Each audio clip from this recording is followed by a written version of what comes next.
नमस्कार। प्रारब्ध पर आप सभी का स्वागत। मैं अवनीश। चैनल आपने सब्सक्राइब किया है, वीडियोस को आप लाइक करते हैं, शेयर करते हैं, बहुत बहुत धन्यवाद। बेल आइकन जरूर दबाइए ताकि किसी भी अपलोड की सूचना सीधे आपको मिले। जियो पॉलिटिकल डेवलपमेंट्स हो और उस पर the coffee with Sumit Jain के सुमित जैन साहब से बात न हो, ऐसा प्रारब्ध के इस मंच पर बहुत कम होता है। तो आइए स्वागत कर लेते हैं सुमित जी का। सुमित जी बहुत बहुत स्वागत। नमस्कार प्रभु। सर नमस्कार। जय सिया राम। जय जय श्री राम। दर्शकों, हमारे नेशनल सिक्योरिटी एडवाइजर डोभाल साहब चीन की यात्रा पर हो आए और चीन की यात्रा पर होने के बाद उन्होंने क्या वहां से हासिल किया, क्या चेक एंड बैलेंसेस वहां पर उन्होंने दुरुस्त किए, इस पर बात करेंगे। और गंभीर तबाही, बेहद दुखद कर देने वाली तस्वीरें हमारे रोटी बेटी के संबंध वाले नेपाल से। नेपाल में आई इस महाप्रचंड बाढ़ और प्राकृतिक दुर्घटना के पीछे प्रकृति है या चाइना की अपनी प्रकृति है, इस पर भी बात करेंगे। और कैसे भारत ने पाकिस्तान को अब पूरी तरह कंगाल बना दिया है और कंगाल पाकिस्तान अपनी कंगालियत के बाद क्या खुरापात कर रहा है, करेगा क्या, उसमें सफल होगा, इन तीनों मुद्दों पर बात करेंगे। अब मैं माइक देता हूं सीधे सुमित जैन जी को। सुमित जी। अवनीश जी, मुद्दा बहुत गंभीर है और थोड़ा सा बहुत लंबी पुरानी जो प्रॉब्लम है उसको सॉल्व करने की एक मुहिम है। दोनों चीजें आपको समझाता हूं वो कैसे है। पहले नेपाल से बात करें या पहले दुवाल जी के विजिट से करते हैं। पहले दुवाल जी के बताता हूं मैं आपको, क्योंकि बहुत कम लोग हैं जिनको पता होगा कि जब दुवाल जी यहाँ पर हमारे चाइना में आए तो करने के आए थे। हमारे मीडिया ने बोला कि आगे ब्रिक्स की समिट है, उसकी कोई नींव पत्थर रखने आए हैं। भाई, अगर कोई नींव पत्थर रखना होता या शी जिनपिंग ने अगर भारत में आना है तो आपको लगता है कि हम अपने डोभाल जी को भेजेंगे वहां पर ये पूछने के लिए कि वो खाने में क्या खाएंगे, आपकी बीवी साथ में आएगी नहीं आएगी, आपको सिंगल रूम चाहिए कि डबल रूम चाहिए, उसके लिए क्या अजीत डोभाल जी चाइना में आएंगे?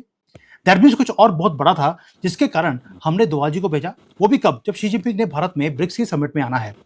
अब जो न्यूज बाहर आ रही है वो ये है कि हमने अपना चाइना का बॉर्डर सॉल्व कर लिया। अभी आप बोलेंगे यार साला 1962 से तो सॉल्व नहीं हुआ, अभी एकदम से सॉल्व कैसे हो गया? अब मैं बताता हूं हमने किया क्या है। आपको समझने के लिए पहले समझना पड़ेगा कि जो डोभाल जी का काम करने का स्टाइल है वो क्या है। वो कभी भी पूरी चीज को इकट्ठा वो सॉल्व नहीं करते, क्योंकि डोभाल जी को मालूम है कि कोई भी चीज इकट्ठे में सॉल्व नहीं हो सकती। वो पहले एक छोटा सा एरिया लेते हैं, उसको सॉल्व करते हैं, उसके बाद अपने दायरे को वो बड़ा करते रहते हैं। आपने देखा होगा कि पहले उन्होंने वेस्ट बंगाल से पहले उन्होंने जेएनके को सीधा किया 370 खत्म करने के बाद। उसके बाद वो पूरे भारत में एक एक स्टेट को पकड़ के वो सीधा करते जा रहे हैं। अभी चाइना के साथ हमारा जो बॉर्डर है वो है 3500 किलोमीटर का। आपको मालूम है कि वहां पर सारे बॉर्डर के ऊपर हमारी फोर्सेस भी खड़ी हैं और चाइना की फोर्सेस वो भी खड़ी हैं। अब हो क्या रहा है? डोभाल जी ने उनके साथ एक ही बात बोली कि यार ये 1962 के बाद से हम सामने आमने सामने खड़े हैं, और पिछले 20 साल से जब कांग्रेस की सरकार थी वहां पे उन्होंने एक पॉलिसी बना दिया कि जब तक पूरा बॉर्डर सॉल्व नहीं होगा, लद्दाख से लेकर अरुणाचल तक, तब तक हम इसको सॉल्व नहीं करने देंगे। डोभाल जी ने उसको डिवाइड कर दिया कि यार छोटे छोटे पीसेस के ऊपर बात करते हैं। जैसे हमारा हिमाचल है, उत्तराखंड है, सिक्किम है, ये वो एरियाज हैं जहां पर हमें कोई भी प्रॉब्लम चाइना के साथ हमारे बॉर्डर की है ही नहीं।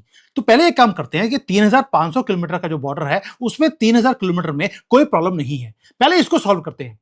उसको सॉल्व करने के लिए हम पहले इसकी डिलिमिटेशन करते हैं। अब ये डिलिमिटेशन तो भारत में होनी थी, बॉर्डर पे कैसे होगी? डिलिमिटेशन का मतलब है आप सैटेलाइट से पहले दोनों कंट्रीज बैठेंगी आमने सामने, दोनों के जो आर्मी के लोग हैं वो बैठेंगे, प्लानर्स बैठेंगे, और पहले एक लाइन खींची जाएगी पूरे मैप के ऊपर कि भाई ये चाइना है, ये भारत है। उसके बाद डीमार्केशन किया जाएगा। डीमार्केशन के लिए जो फुट सोल्जर होता है वो चाइना का भी आएगा, हमारा भी आएगा कि भाई ये मैप है, यहां पर हमने पोल खड़े करने हैं कि अब ये तुम्हारा चाइना हो गया, ये भारत हो गया, ताकि जो हमारा 80-90% का बॉर्डर है उसको सॉल्व कर दिया जाए। ये हमने काम और डोभाल जी ने आकर यहां पर ये कर दिया है। अब बाकी रहेगी प्रॉब्लम अरुणाचल की और लद्दाख की। इसे हम आराम से आहिस्ता आहिस्ता, उसमें भी आप देखेंगे डोभाल जी क्या करेंगे। कुछ एरियाज हैं जहां पर जैसे डोकलाम है, वो कहता है मेरा है, हम कहते हैं हमारा है, उसको छोड़कर बाकी का भी 80% अरुणाचल को आप सॉल्व कर देंगे। ऐसे ही लद्दाख को आप सॉल्व करने वाले हैं। मैं अक्साई चेन को सॉल्व करने की बात अभी नहीं कर रहा हूं, मैं ये बोल रहा हूं कि एग्जिस्टिंग जो एलएसी है उसको आप बोलते हैं कि भाई यहीं पर हम फ्रीज करते हैं, बाद की बाद में देखी जाएगी, जिसमें दम होगा वो ले जाएगा। तो आप 80, 90 या 99% जो बॉर्डर है उसको आप सॉल्व करने वाले हैं। उससे हमारी जो रिसोर्सेज है वो फ्री हो जाएंगी। जो आज पूरे बॉर्डर 3500 के ऊपर खड़ी हैं, वो सिर्फ 50-100 किलोमीटर के ऊपर हमें अपनी फोर्सेस को खड़ा करना पड़ेगा। बाकी का बॉर्डर आपने सॉल्व कर दिया। ये बहुत बड़ी जीत है हमारे डोभाल जी की। एक तो हो गया ये जो हमने किया है।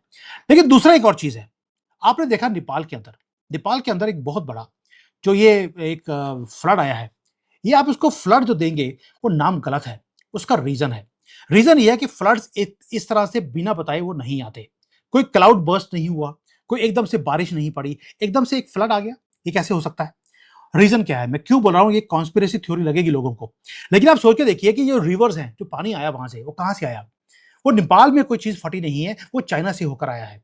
और तिब्बत बहुत हाई लेवल पे, हाई हाइट के ऊपर वो तिब्बत है। वहां पर पूरा प्रोक्योरमेंट का एरिया चाइना के कंट्रोल में है। चाइना जब चाहेगा तब वो पानी नीचे आता है, वरना नहीं आता। बारिशों का टाइम है और चाइना के अंदर एक सिस्टम है, हर नदी, हर लेक, हर जो रेजर्वायर है उसके ऊपर बहुत बड़े बड़े मॉनिटरिंग टावर्स यहाँ पे इन्होंने खड़े किए हुए हैं।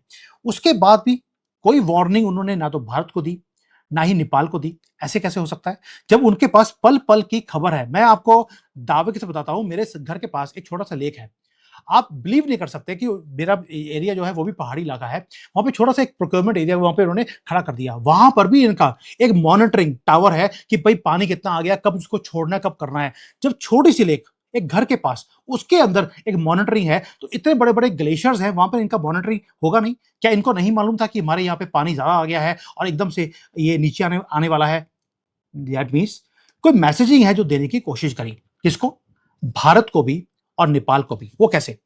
नेपाल ने जब से नई ये टिकटॉक वाली गवर्नमेंट आई है, जिन्होंने जो बैंड बाजा बजाने वाली गवर्नमेंट है, इन्होंने अपनी भी बैंड बजा लिया। इन्होंने बोला ना तो हम भारत से कोई रिलेशन रखेंगे, ना ही चाइना से रखेंगे, हम इंडिपेंडेंटली अपनी कंट्री को आगे लेके जाएंगे। चाइना ने जहां पर 15-20 साल इन्वेस्टमेंट किया हो, कम्युनिस्ट की गवर्नमेंट को बिठाया हो, वो इतनी आसानी से बालन शाह को बोलेंगे भैया तुम बैंड बजा बजाकर हमारा बैंड बजा दो? चाइना इसको एक्सेप्ट नहीं कर सकता। इसलिए उनको दिखाना जरूरी था कि तुम्हारे कंट्री का हर चीज मेरे कंट्रोल में है।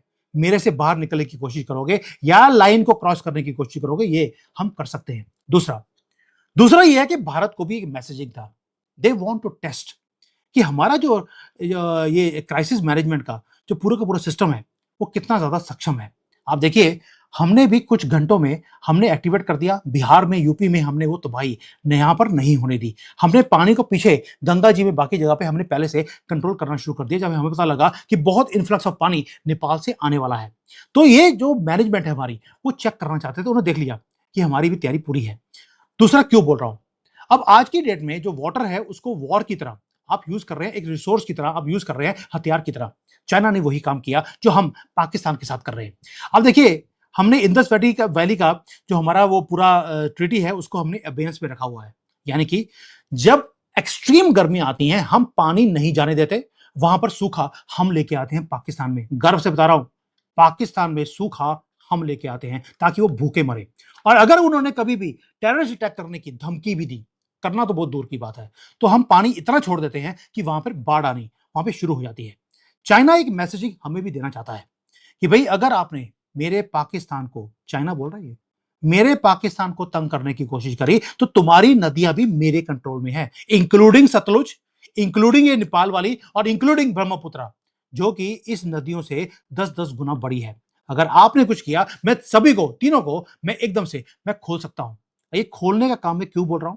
क्योंकि जो अगर न्यूज देखते हैं आप, जो नेपाल के लोग बोलते हैं, ऐसे लगा जैसे कि कोई बॉम्ब ब्लास्ट हो गया हो। दैट मीन्स कोई बड़ी हाइट पे कोई बॉम्ब ब्लास्ट हुआ है, एकदम से पानी वहां पे ऐसे रिलीज होके आया है कि रास्ते में कुछ भी उसने छोड़ा नहीं है।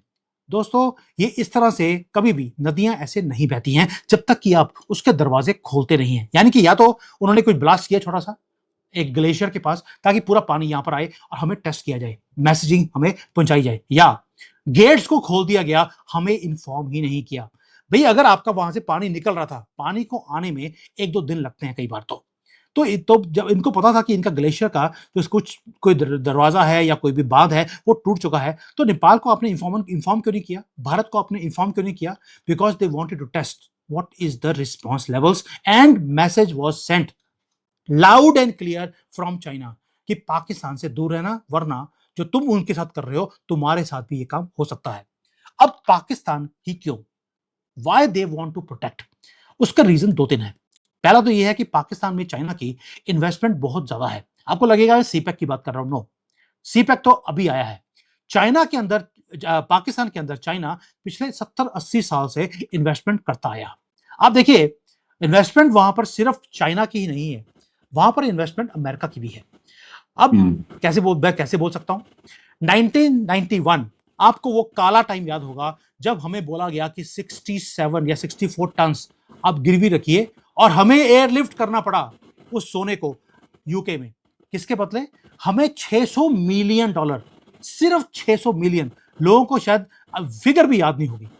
हमें 600 देने के लिए 60 टन गोल्ड हमें गिरवी रखना पड़ा।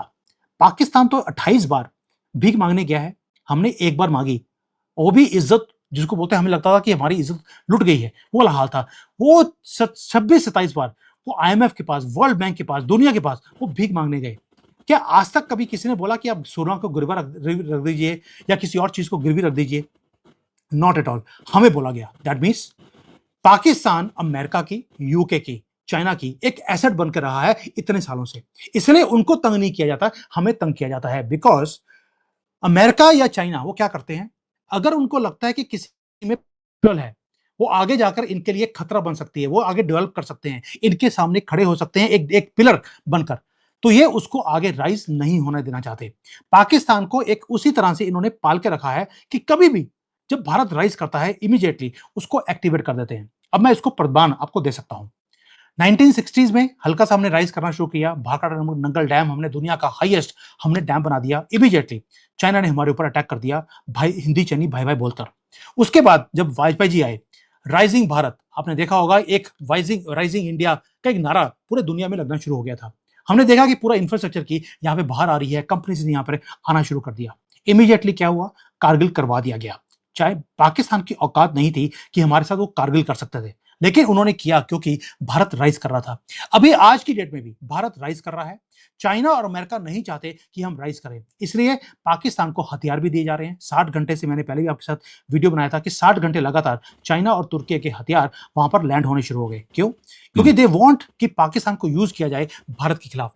अब ये तो हो गया कि चाइना अब क्या चाहता है, वो कहता है कि भी पाकिस्तान को मैंने इतनी इन्वेस्टमेंट करी है 80 साल से, उसको पाल के रखा आपके अगेंस्ट, और आपने एक नदी का पानी बंद कर उनको भूखे मारने पे मजबूर कर दिया। और जब से हमने पानी बंद किया है, अब देखिए पाकिस्तान में हाल क्या है, खाने की कमी है, बिजली की कमी हो गई। अब वहां पर जो अपने ही उनके लोग हैं, बलोचिस्तान ने बोल दिया हमने 90% बलोचिस्तान फ्री करवा लिया है, उन्होंने इंडिपेंडेंस अपनी डिक्लेयर कर दी। पीओके ऑलरेडी भारत के साथ मिलने के लिए तैयार है, बस एक ही चीज किया हमने, उनका पानी बंद कर दिया। जब पाकिस्तान जो इतनी बड़ी इन्वेस्टमेंट अमेरिका की और चाइना की हो, और वो इतनी आसानी से उसे मरने दे, ऐसा हो नहीं सकता। इसलिए पाकिस्तान नीचे जा रहा है, उसे भीख मांगने के लिए हमने मजबूर कर दिया, और इसलिए आज चाइना आपके साथ वही कुछ कर रहा है जो आपने पाकिस्तान के साथ किया। अब भीख मांगने की बात आई है, तो भीख मांगने का भी थोड़ा सा मजेदार आपको बताता हूं कि भीख मांगने के लिए हमने कैसे मजबूर किया है। मोदी जी ने बोला था इस कंट्री को, पाकिस्तान को, मैं दुनिया भर में कटोरा लेकर भागने पे मजबूर करूंगा। मैंने अपने चैनल पे एक वर्ड यूज किया था, यहां पे करता हूं, मजा आ जाएगा आपको। वो ये था कि मोदी जी ने बोला था भीख मांगने के लिए मजबूर करूंगा, लेकिन ये नहीं बताया था कि अब भीख मांगने के लिए इनको क्या करना पड़ेगा। आज की डेट में पाकिस्तान की ये हालत है, हर रात इनको डिफरेंट कंट्री में हलाला करवाने के लिए ये जाते हैं, ताकि अगले दिन सुबह खाना खाने के लिए इनको पैसे मिल जाए रात को, जो इन्होंने करवाया है। अब ये हलाले के लिए कभी चाइना आए, कभी अमेरिका में आए, इनको पैसे नहीं मिले। मैं दोनों को बताता हूं कैसे। पहले गए अमेरिका में, उनको क्या बोला कि सर हम ना चाइना से दूर होने के लिए तैयार हैं, आप एक काम करो, हम चाइना को छोड़ देते हैं, सीपेक को आप भूल जाओ, हम पूरा नहीं होने देंगे, आप उसके बदले में हमें $10 बिलियन हमारी जेब में डाल दो। और ये कब बोला? जब रात को हलाला हो गया था, उसके बाद इन्होंने बोला कि सर अब तो आप सेटिस्फाइड हैं, आप एक काम कीजिए, मुझे $10 बिलियन दे दीजिए। अमेरिका ने बोला हम सोच के बताएंगे। आपको जानकर हैरानी होगी, रात को आंसर नहीं मिला, अगली रात ये चाइना में पहुंच गए। यहां पर आके बोला कि सर हमारा भांडा फूट चुका है, हम यहां पर एक बॉन्ड्स आपको इशू करना चाहते हैं। अब चाइनीज के अंदर यहाँ पे जो लैंग्वेज है, वहां पे भ वर्ड होता नहीं है, तो इनको लगा भांडा के बजाय इन्होंने लगा पांडा वर्ड, पांडा, ये बॉन्ड्स की बात कर रहे हैं। तो इनको लगा ये पांडा तो हमारा जो नेशनल एनिमल है, ये पांडा बॉन्ड्स इशू कर रहे हैं। चाइना ने बोला भी हम यहाँ पे इन्वेस्टमेंट नहीं कर सकते। तो चाइना जो पाकिस्तान है, आप सोच के देखिए, एक सॉवरन कंट्री अपने आप को बोलते हैं, इन्होंने पांडा बॉन्ड्स को, जो यहाँ के लोकल लोग हैं, उनको इशू करना शुरू कर दिया अपने कंट्री को गिरवी रखकर। किसके सामने? जो चाइनीज नेशनल्स हैं, जो यहाँ पे कंपनीज हैं, उनको अपना भांडा बॉन्ड्स इन्होंने बेचने शुरू कर दिए और अपनी एसेट्स को लोकल लोगों के सामने गिरवी रखना शुरू कर दिया है। यहां तक पाकिस्तान की हालत हो गई है। अब यहां पर अमाउंट कितनी है, यू विल बी सरप्राइज्ड। हमने 1991 में $600 मिलियन के लिए सोना गिरवी रखा था। पाकिस्तान ने $700 मिलियन के लिए कंट्री को गिरवी रख दिया है लोकल चाइनीज के हाथों में, 700 या $750 मिलियन के लिए। यह हालत है पाकिस्तान की। और मोदी जी ने बोला था कटोरा लेके भगवाऊंगा पूरे दुनिया में, वो हमने कर दिया। अब ये जो सारे काम आपने करे हैं, इसलिए ये जो नेपाल का जो आपको दिखता है कि वहां पर एकदम से पानी का सैलाब आया और सबको भागे ले गया, it was a message both to Balan Shah कि भैया तुम ये बैंड बाजा जो हमारा बजाने की कोशिश कर रहे हो, तेरा ही बैंड बाजा हम बजा सकते हैं, तुम्हारी हर चीज हमारे कंट्रोल में है, लाइन में रहो। और दूसरा, भारत को चेक करना था कि हमारा मैसेज भी है और हमारी जो क्राइसिस मैनेजमेंट है वो कितनी तकड़ी है। क्राइसिस मैनेजमेंट तो देख लिया उन्होंने कि हमने अपने भारत में कुछ होने नहीं दिया, लेकिन जो मैसेजिंग था वो बड़ा लाउड एंड क्लियर है, पाकिस्तान से थोड़ा सा दूर रहो, ये हमारी एसेट थी और आगे भी हमारी वो एसेट रहेगी। जी बिल्कुल साहब, सुमित जी जिस तरीके से आपने बताया उससे इन तीनों अलग अलग दिख रहे विषयों का एक आपको सिंक्रोनाइजेशन भी दिखा होगा दर्शकों कि कैसे अलग अलग चीजें मिलके एक बड़ी समस्या, एक बड़ा डेवलपमेंट वो क्रिएट करती हैं। अच्छा सुमित जी, इन्होंने ऑपरेशन सिंदूर के दौरान चाहे टर्की के हथियार रहे हों, चाहे चाइना के हथियार रहे हों, चाहे अमेरिका के हथियार रहे हों, हमारी इन्होंने रक्षा शक्ति, डिफेंस पावर ये देख लिया। चलिए साहब वो भी चेक हो गया, हमने क्या किया। उसके बाद अब इन्होंने हमारा क्राइसिस मैनेजमेंट ये भी देख लिया। पिछले 2014 से लेके अब तक न सिर्फ इंफ्रास्ट्रक्चर डेवलपमेंट बल्कि देश की सिक्योरिटी, और सिक्योरिटी केवल ऐसा नहीं है दुश्मन देश से, बल्कि अगर प्रकृति भी कभी खिलाफ हो जाए या हमारा दुश्मन देश कभी प्रकृति का सहारा लेकर वो इस तरह का आक्रमण करे, निश्चित तौर पर, और ये अब नए वारफेयर हैं, सिंधु वाटर ट्रीटी हम कर रहे हैं तो चाइना भी ये काम कर रहा है, और वो हमारे जो नॉर्थ ईस्ट वाला एरिया है वहां पर वो बड़े बड़े बांध बना रहा है, अरुणाचल के उस ऊपर साइड में वो तमाम इस तरह के डैम्स बना रहा है। तो ये तो कूटनीति है, बिल्कुल समझ में आती है। हमारी तैयारियां तो अपनी जगह दिखाई देती हैं, लेकिन हमारे आसपास ये टर्की के हथियार आना पाकिस्तान में और ये तमाम चीजें आना, ये किस तरफ संकेत करते हैं? क्योंकि पिछली वीडियो में भी हमने इस पर बातचीत किया था, ऐसा लग रहा है कि ये तूफान से पहले की कोई खामोशी है, क्रिएटेड खामोशी है, या ये केवल मसल गेम चल रहा है कि ओए भाई हम रहे चौड़े से तुम रहो चौड़े से, हैं? ये क्या चल रहा है? कुछ इसके पीछे एक गंभीर प्लेटफॉर्म भी है कि ये केवल मैसेजिंग है? अवनीश जी, दो पहलू हैं इस चीज के जो हथियार पाकिस्तान को दिए जा रहे हैं। मैं दोनों एंगल आपके सामने रखता हूं। पहला एंगल यह है कि जब जब पाकिस्तान डाउन होता है, मिट्टी में मिला होता है, उसका मुंह मिट्टी में होता है और मोदी जी ने उसके ऊपर पैर रखा हुआ है, आप इमेजिन कीजिए पाकिस्तान की हालत क्या होगी। अब पाकिस्तान वहां से हिल भी सकता नहीं है। उसको हिलने के लिए, जुलने के लिए, थोड़े से ऊपर से जो कंट्री में हालत है, उसको हमेशा ही अपने कंट्री को चलाने के लिए उसको कोई ना कोई डाइवर्जन, एक टैक्टिक्स लेनी पड़ती है। ये सिर्फ पाकिस्तान की बात नहीं है। जब जब दुनिया में किसी भी कंट्री के अंदर बहुत बड़ी प्रॉब्लम आती है, वो एक युद्ध शुरू करते हैं। अमेरिका के अंदर इकोनॉमी डाउन है, देखिए उन्होंने ईरान के साथ युद्ध शुरू कर लिया। अब आगे जाकर ये सिर्फ ईरान के ऊपर बात नहीं होगी, उससे पहले जब बाइडेन थे तब भी इनकी इकोनॉमी की बुरी हालत थी, इन्होंने यूक्रेन और रशिया का वॉर शुरू करवा दिया था। अब अमेरिका की हालत ट्रंप के आने के बाद और भी ज्यादा खराब हो गई है, महंगाई बढ़ गई है, वहां पे बिजनेस डाउन है। अब उनको एक और युद्ध चाहिए। लेकिन पहले क्या होता था कि अमेरिका खुद युद्ध करता था, अभी वो युद्ध करवाता है। ट्रंप में बाकियों में ये फर्क है। अब ट्रंप में या अमेरिकन जो प्रेसिडेंट्स हैं उन्होंने बोल दिया कि यार हमने वॉर और टेरर के ऊपर 20 साल अपने बर्बाद कर दिए, हमें मिला कुछ भी नहीं, क्यों ना हम दूसरे कंट्रीज को लड़ा के रखें। अब ये चाहते हैं कि भारत और पाकिस्तान का युद्ध शुरू हो। ये अमेरिका की मजबूरी है, क्योंकि उसको अगर ईरान के वॉर से बाहर निकलना है तो उसे एक डाइवर्जन उसको भी चाहिए। दूसरा पाकिस्तान है, पाकिस्तान के अंदर भी जो हालत उसकी अपनी आर्मी की है वो हम सबको मालूम है। अपनी चौकियां छोड़कर, पैंटें उतार कर, वो वहां पे हथियार छोड़कर वो अपने घरों को वापस जा रहे हैं। ये हालत हो गई है पाकिस्तान की आर्मी की अपनी ही कंट्री में। और कम से कम 20-30 लोग जो हैं इनके आर्मी के, वो मारे जा रहे हैं। वो पूरे पाकिस्तान में एक एवरेज है जो बता रहा हूं आपको। अब उसकी डाइवर्जन वो कैसे होगा?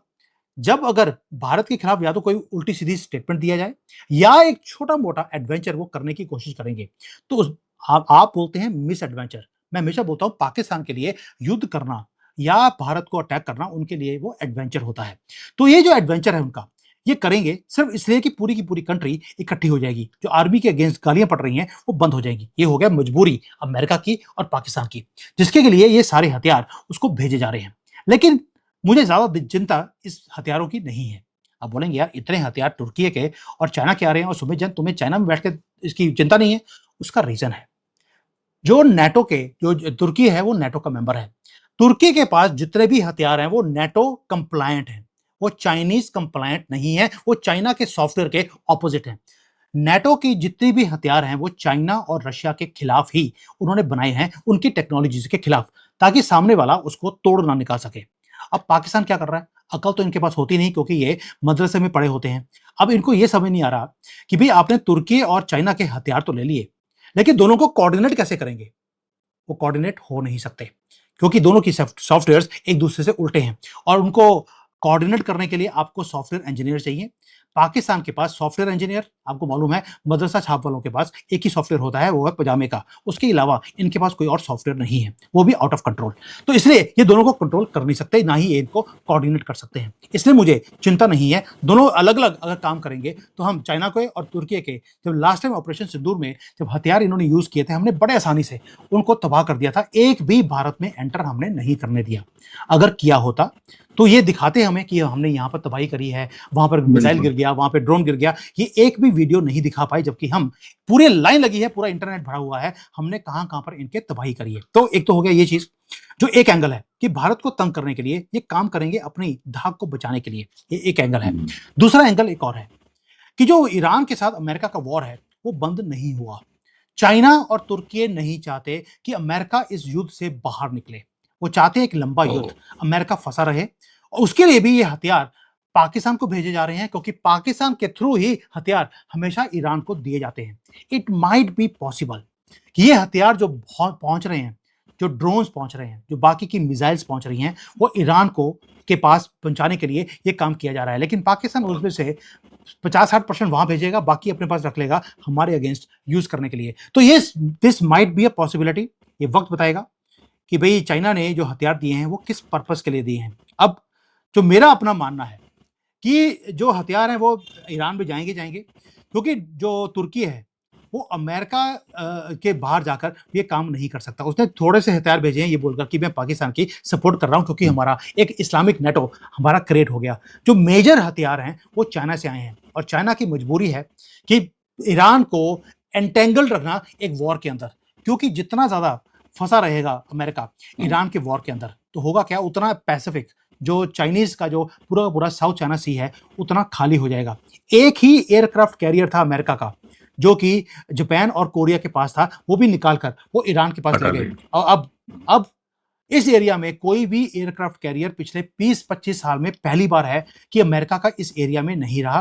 पूरा एरिया खाली है चाइना के लिए। वो जापान में जो आइलैंड्स क्लेम करता है वो भी ले सकता है, वो फिलीपींस के ले सकता है, वो ताइवान को ले सकता है। पूरा एरिया खाली, अमेरिका छोड़ के भाग गया। क्यों? क्योंकि चाइना ने ईरान को यूज कर अमेरिका को यहां पर फंसा के रखा है। तो ये बहुत एंगल्स हैं। मैं हमेशा बोलता हूं कि जियो पॉलिटिक्स में आप कभी भी प्रेडिक्ट नहीं कर सकते कि क्या होगा। हम अनुमान लगा सकते हैं कि यहां पर एक चीज तो क्लियर है कि ईरान को और अमेरिका को फंसा के रखने का काम तुर्की और चाइना दोनों कर रहे हैं। लेकिन भारत के साथ एक एडवेंचर पाकिस्तान की तरफ से हो, इसकी पूरी आशंका है, क्योंकि पाकिस्तान की मजबूरी है इस वक्त भारत के ऊपर अटैक करना, थोड़ा सा लोगों को शांत करना और अपने पूरे आर्मी के पीछे उनको खड़ा करना। तो देखते हैं कब होगा। वी आर तो वेटिंग। मोदी जी बार बार बोल रहे हैं इस बार निर्णायक युद्ध होगा, और मोदी जी का एक्शन भी यही था, इस बार युद्ध होगा निर्णायक, और मैं ज्यादा इंतजार कर नहीं सकता। और साथ में उन्होंने अपनी आर्मी को बोल दिया था पिछली बार तुमने थोड़ा सा टाइम ज्यादा लगा दिया, पहले 20 मिनट में तुमने पूरा कोई फाड़ के रख दिया था पाकिस्तान का, अगली बार 5 मिनट में ये काम होना चाहिए। इसलिए हमने जो ब्रह्मोस की स्पीड है उसको 3 गुना हमने स्पीड भी बढ़ा दी है। पिछली बार उसकी स्पीड थोड़ी सी कम थी, उनको पता लगा नहीं, 3 दिन के बाद पता लगा था। अगली बार तो इनको जब सब कुछ खत्म हो चुका होगा तब पता लगेगा पाकिस्तान को कि ब्रह्मोस कहाँ से आई और कहाँ से घुस गई। तो जो ये तैयारी है हमारी पूरी है, चाइना की भी पूरी है, अमेरिका की पूरी है, पाकिस्तान की पूरी है। जिसमें दम होगा जीत जाएगा। जी बिल्कुल साहब, जिसमें दम हो जाएगा जीत जाएगा। और हमारी सेना का उद्घोष भी अब बदल गया है। हमारी सेना अब ये कहती है कि दुश्मन देश को तब असलियत पता चलती है जंग की जब वो जमीन खोए और पियो जके हमें लेना है। तो हमारी सेना का भी तो करो लड़ाई, खरबूजा कटेगा तो अलग अलग बटेगा निश्चित तौर पर। और भारत ने कभी भी युद्ध की शुरुआत नहीं की है और मौका पड़ने पर उसने जवाब दिया है, और जब जवाब दिया है तो कुछ हासिल करने के मूड में हमारी सेना है। वो साफ कहते हैं हमें जमीन चाहिए, और जमीन जब तक नहीं लेंगे तब तक पाकिस्तान को दर्दन वो अच्छे खासा नहीं होगा। जी सॉरी, मैं एक बात बोलना भूल गया आपको कि लोग भारत सर। में बहुत ज्यादा डरे होते हैं कि यार इस्लामिक एक नेटो बन गया, तुर्की पाकिस्तान और सऊदी अरेबिया इकट्ठे हो गए, हथियार मिल रहे हैं, अब हमारा क्या होगा। अब आपको मैं बता दूं, जो ये नेटो बनाया है इस्लामिक नेटो, हमारे ही कारण बना है। वो कैसे? क्योंकि हमने भी अपना एक नेटो बना के रखा है, और हमने आज से नहीं पिछले कई सालों से बनाया हुआ था, इसलिए हमारे बनाने के कारण इनको बनाना पड़ा। हमारा नेटो कौन सा है? हमारे साथ 3 कंट्रीज हैं। I2U2 आपने सुना होगा, जिसके अंदर हमने इजराइल और यूएई वो हमारे साथ हैं। इसीलिए इजराइल जो यूएई है, इस्लामिक कंट्री होते हुए भी वो भारत और इजराइल के साथ मिलकर अपनी डिफेंस अब अमेरिका से बाहर निकालकर वो भारत से हथियार ले रहा है। इवन की जो डिफेंस सिस्टम है उसने इजराइल से लिया है। आज इजराइल की आर्मी यूएई को डिफेंड कर रही है, अमेरिकन नहीं कर रहे। तो ये हमने जो नेटो बनाया उसके कारण पाकिस्तान को बनाना पड़ा। पहली बात तो ये। दूसरा जो बहुत ही अहम है, रशिया ने रिसेंटली एक स्टेटमेंट दिया था, पुतिन साहब के जो डेप्यूटी प्राइम मिनिस्टर हैं, कि we want a railway line from Moscow to New Delhi.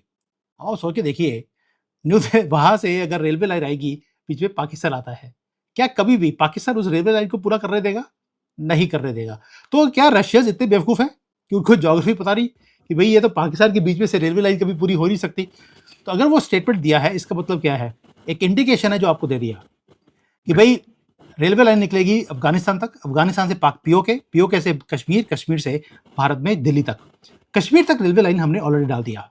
Chenab के ऊपर ऑलरेडी दुनिया का हाईएस्ट ब्रिज वो चालू हो चुका है। पहले उसकी स्पीड 30-40 किलोमीटर की स्पीड पे ट्रेन निकलती थी, आजकल 100 की स्पीड पे उसने निकलना शुरू कर दिया। तो दैट मीन्स कि 100 की स्पीड पे ही अब क्या होगा, इतनी स्पीड पे ही आप पीओके लेंगे, क्योंकि अब ये आपकी मजबूरी भी है, और दूसरा आपको कनेक्शन रशिया से भी चाहिए। और ये आप नहीं बोल रहे, हमारी गवर्नमेंट ने एक बार भी अनाउंस नहीं किया, इसको अनाउंस पुतिन कर रहे हैं। दूसरी तरफ से आपका नेटो क्रिएटेड है इजराइल और यूएई के साथ, इधर पुतिन बोल रहे हैं यार मोदी जी कर लो, मैं भी रेलवे लाइन पूरी कर लूं अपनी। तो इसके बाद अब मोदी जी कब करेंगे, हम मोदी जी के ऊपर और महादेव के ऊपर छोड़ देते हैं। जी बिल्कुल। दर्शकों, अब मुझे केवल 2 लाइनें याद आ रही हैं जिस सहज और सरल ढंग से सुमित जी ने इस पूरे एंगल को समझाया है। तो उनके लिए, यानी पाकिस्तान और उनके सोबत वालों के लिए 2 लाइनें। खंजर से करो बात न तलवार से पूछो, खंजर से करो बात न तलवार से पूछो, मैं कत्ल हुआ कैसे मेरे यार से पूछो। तो जो दूसरे के लिए कांटे बिछाते हैं उनके लिए ये तैयारियां हैं। भारत अपनी हर तैयारी, चाहे वो हमारे आत्मरक्षा की हो, चाहे हमारे दुश्मन को सबक सिखाने की हो, और चाहे प्रकृति के जो भी प्रकोप हो उनसे बचने की हो, यानी हमारा डिजास्टर मैनेजमेंट। ये होता है सकल डेवलपमेंट, तब जाके हम ये कह सकते हैं कि ये नया भारत है। सुमित जी, आपने जियोपॉलिटिकल स्थितियों को जिस सहज ढंग से हमारे दर्शकों के सामने रखा है, इसके लिए आपको बहुत बहुत धन्यवाद। दर्शकों, हमें उम्मीद है कि सुमित जी के साथ ये चर्चा आपको कुछ सार्थक जरूर देगी। अगर आपको ऐसा लगता हो कि इस वीडियो को शेयर जरूर कीजिए, चैनल को आप सब्सक्राइब करके स्नेह दे रहे हैं, बहुत बहुत धन्यवाद। तो आज की चर्चा सुमित जी को धन्यवाद देते हुए यहीं समाप्त करेंगे। मुझे यानी अवनीश और सुमित जी दोनों को आज्ञा दीजिए। नमस्कार, प्रणाम, जय जय श्री राम। जय जय सिया राम।